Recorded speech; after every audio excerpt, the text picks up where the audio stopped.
आज एक कहानी सुनते हैं, एक पिता की कहानी, उन्हीं की जुबानी। ये कहानी है रामेश्वर प्रसाद की, और ये शुरू होती है उस एक पल से जब उन्होंने सालों की चुप्पी के बाद आखिरकार बोलने का फैसला किया।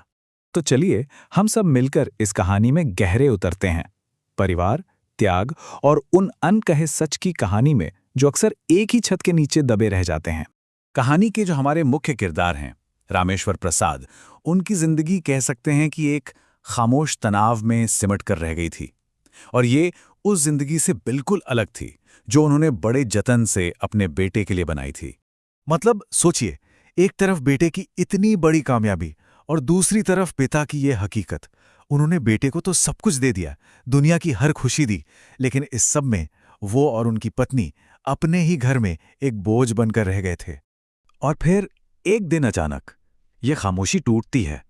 उनका बेटा आदित्य बिना बताए घर आ जाता है, और उसके आने से ना घर में एक अजीब सी लहर दौड़ जाती है, बहुत सारी खुशी की और एक गहरे डर की भी। एक पल के लिए तो रामेश्वर जी का सीना गर्व से चौड़ा हो गया अपने अफसर बेटे को देखकर, लेकिन अगले ही पल कलेजा मुंह को आ गया। उन्होंने फौरन हाथ से झाड़ू छिपाने की कोशिश की, बस यही दुआ करते हुए कि आदित्य ने यह सब ना देखा हो।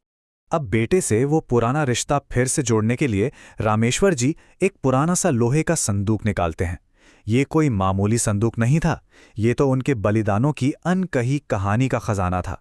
और उस संदूक से निकलती है एक पुरानी डायरी, जिसे वो अपने बेटे के हाथ में थमा देते हैं। इसके पीले पड़ चुके पन्नों में एक पिता के प्यार का पूरा हिसाब किताब था। अब इस डायरी में क्या था? कोई बड़ी बड़ी बातें नहीं, बस छोटे छोटे हिसाब। बेटे की नई किताबों का बजट, कोचिंग की फीस, महीने के आखिर में कैसे पैसे चलाने हैं। ये छोटी छोटी बातें ही तो थीं जो बता रही थीं कि कैसे एक पिता ने चुपचाप संघर्ष करके अपने बेटे की सफलता की नींव रखी थी। और फिर निकलती हैं तस्वीरें, एक छोटे बच्चे की स्कूल यूनिफॉर्म से लेकर सरकारी नौकरी मिलने वाले उस गर्व के दिन तक की तस्वीरें। हर तस्वीर में खुशियां थीं, गर्व था, जो आज घर में पसरी खामोशी से बिल्कुल उल्टा था। लेकिन यादों की ये गर्माहट ज्यादा देर टिक नहीं पाई। घर में एक और कहासुनी होती है, और रामेश्वर जी समझ जाते हैं कि अब उनके बेटे का शक यकीन में बदल रहा है। वो अब जवाब ढूंढकर रहेगा। आदित्य की नजर अपनी मां शारदा पर पड़ती है। अभी अभी फर्श पर एक थाली गिरी थी और शारदा जी जल्दी से अपने आंसू पोंछ रही थीं। बेटे ने यह देख लिया था। फिर आदित्य की सवालिया नजरें अपने पिता रामेश्वर जी पर टिक जाती हैं, लेकिन वो आंखें नहीं मिला पाते। उन्हें अपनी पत्नी की वो खामोश मिन्नत याद थी कि घर की शांति बनी रहे।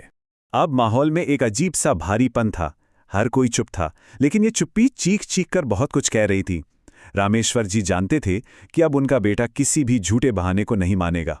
तो अब वो पल आ ही गया था। पूरी जिंदगी चुपचाप सब कुछ सहने के बाद रामेश्वर प्रसाद ने आखिरकार वो मुश्किल फैसला ले ही लिया, अपनी खामोशी तोड़ने का। उन्होंने अपने बेटे से कहा, बेटा, सच इतना बड़ा भी नहीं है, मगर दिल के लिए बहुत भारी है।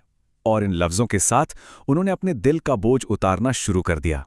बताना शुरू किया कि कैसे धीरे धीरे उनका अपना ही घर बदल गया। उन्होंने बताया कि आदित्य को कभी कुछ पता क्यों नहीं चलने दिया, क्योंकि देखिए, माँ बाप की फितरत ही यही होती है ना, अपने बच्चे को हर दर्द से बचाना, भले ही वो दर्द उन्हें खुद क्यों ना मिल रहा हो। और पता है, जब आदित्य ने ये कहा, तब रामेश्वर जी को जो गर्व महसूस हुआ, वो शायद बेटे के अफसर बनने पर भी नहीं हुआ होगा। आज उनका बेटा सिर्फ एक अफसर नहीं था, वो एक ऐसा इंसान बन गया था जो परिवार की असली नींव यानी सम्मान को समझता था। तो उस सच ने परिवार को तोड़ा नहीं, बल्कि उसने तो टूटे हुए परिवार को अंदर से जोड़ने का काम शुरू कर दिया। और ये बहुत ही खूबसूरती से दिखाता है कि एक बिखरा हुआ घर वापस कैसे जुड़ता है। सबसे पहले सच बोला जाता है, फिर बहू की तरफ से पछतावा दिखाया जाता है, माफी दी जाती है, और सबसे जरूरी, वो खोया हुआ सम्मान फिर से कायम होता है। और जब बेटे ने उन्हें गले लगाया, तो उस एक पल में रामेश्वर जी ने जैसे सालों का दर्द और प्यार सब कुछ महसूस कर लिया। वो खामोशी जो घर को खाई जा रही थी, उसकी जगह अब समझ की एक गर्माहट थी, और सालों बाद वो मकान फिर से घर लग रहा था। तो ये कहानी हमें सोचने पर मजबूर करती है ना, कि एक बच्चा अपने माँ बाप को सबसे कीमती तोहफा क्या दे सकता है। शायद वो सफलता, या पैसा नहीं है, बल्कि वो एक छोटा सा लेकिन बहुत गहरा एहसास है, अपने ही घर में मान और सम्मान का।